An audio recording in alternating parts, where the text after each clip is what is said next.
They need to. I think that they probably need to have it in Dallas, because Ohio is always going to be a swing state, and having the convention there is not going to make it not a swing state. It's going to mean that it's still going to be a swing state, and I know that's what they're thinking of. But Texas is red. That's, it would be so much more fun in Texas, right? Everybody could come down to Texas, and everybody could get some cowboy boots. Everybody could eat some brisket.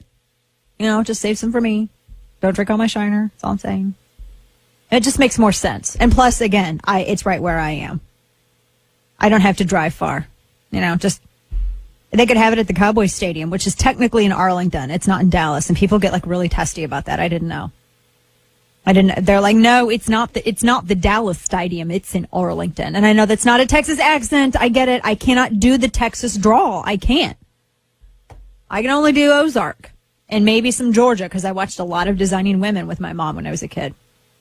And that's about it. And I can do Lindsey Graham's voice. That's about it.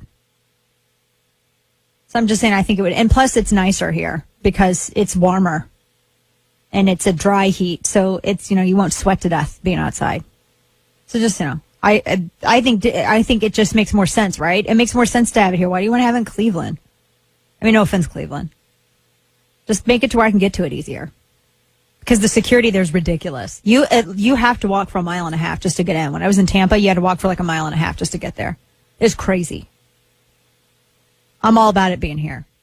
How fun would that be, Kevin? See, maybe we could broadcast and you could come down to Dallas. See, I got it all figured out. It would make it a lot easier. You just go right there. Right? You wouldn't have to travel on plane.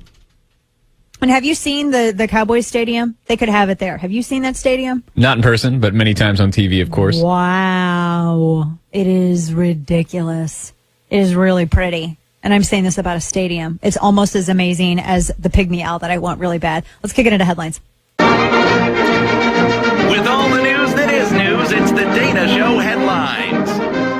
Well, looky here. David Ferrario, archivist of the United States, says that the IRS didn't follow the law on the Lois Lerner emails. Kevin, I don't know if you heard this. David Ferrario said it.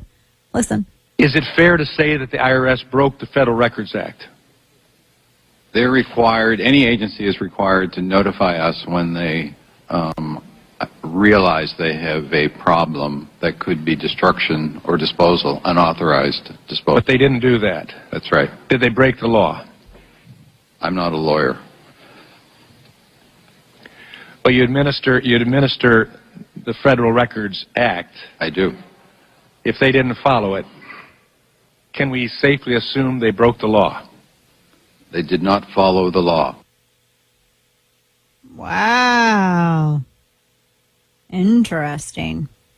They didn't follow the law. Well, it's just kind of shocking, right? I mean, it's just audio soundbite 13. Josh Earnest tells Jim Acosta that Republicans are becoming desperate, even though, remember, folks, the IRS already admitted that they did it. Keep that in mind. Audio soundbite 13.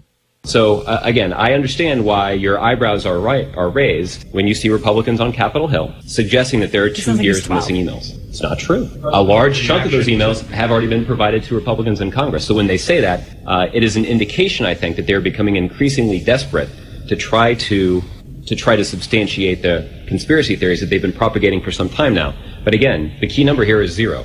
Zero evidence to support the claims that are made by Republicans. Except the IRS admitted that they did it, that emails already that have been presented further indict them and show that, yes, they did go out and they colluded with elected officials and they went and targeted conservatives. The inspector general says that they targeted conservatives and that no progressive groups were targeted. That's the IG report. If you don't like it, take it up with the IG report. Josh Earnest may need to be briefed better. I'm thinking. The Supreme Court handed down a victory for privacy rights, limiting cell phone searches after arrests. This is one of the 14 cases that the Supreme Court is having to decide before they go on recess for summer. They go on break. It's their summer break. They want to go on vacation. According to the Supreme Court, which ruled unanimously today, police may not generally search the cell phones of people that they arrest without first getting search warrants. They say the court says that cell phones are powerful devices, unlike anything else. And because they obtain so much information, police must get a warrant. I completely agree. Samuel Alito wrote a separate opinion concurring. That's really good news. You need a warrant for that. Stephen Moore next.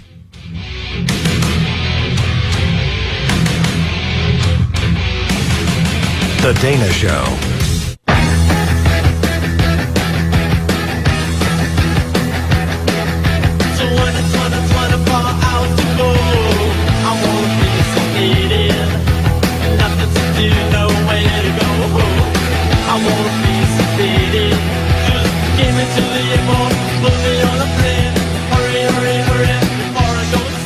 Talk lines are open now at 866-455-9797. This is The Dana Show.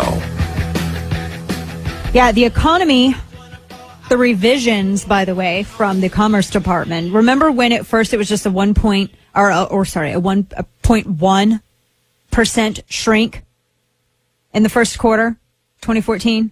Well, now the revision shows that it actually is a staggering 2.9% shrink in the first quarter of 2014. That's at least what the Obama administration, they were saying that, it only contracted by, barely 1%. It was just a blip. And remember that everyone said it was because of the weather. The weather made the economy shrink. The GDP contraction of 1%. It was the weather. But the revision shows that it actually fell by a heck of a lot more than that, which seems to indicate that it's a lot more than just weather related. We were going to speak with Stephen Moore from Wall Street Journal, but we'll talk to him at another time because I don't think that our schedules are quite matching up. And sometimes you just aren't in a good area. There have been times where we've been trying to get people on there. They think that everybody works in East Coast time, so they forget that we go by Central time. Well, we'll see. But no, the revision, it's not just a 0.1%. This is a staggering 2.9%, and it had been initially blamed on weather. But it looks like it could be a heck of a lot more than weather related. The gross domestic product from Reuters, the Commerce Department says that the gross domestic product fell at a 2.9% annual rate. The economy's worst performance in 5 years instead of just that 1% pace it had reported last month. Now, Reuters disputes what the White House had said about weather. Reuters disputes that because the White House had said initially, like I've detailed, that it's weather related. We had an unseasonably cold winter and that kept people from going out and spending money. It really restricted consumer behavior, et cetera, et cetera. But Reuters disputes that. And in fact, Reuters says while the economy's woes have been largely blamed on an unusual, and I'm kind of shocked by the way that Reuters said this, been largely blamed on an unusually cold winter, the magnitude of the revisions suggest that other factors at play beyond the weather are involved. Growth has now been revised down by a total of 3 percentage points since the government's first estimate was published in April, which had the economy expanding at a 0.1% rate.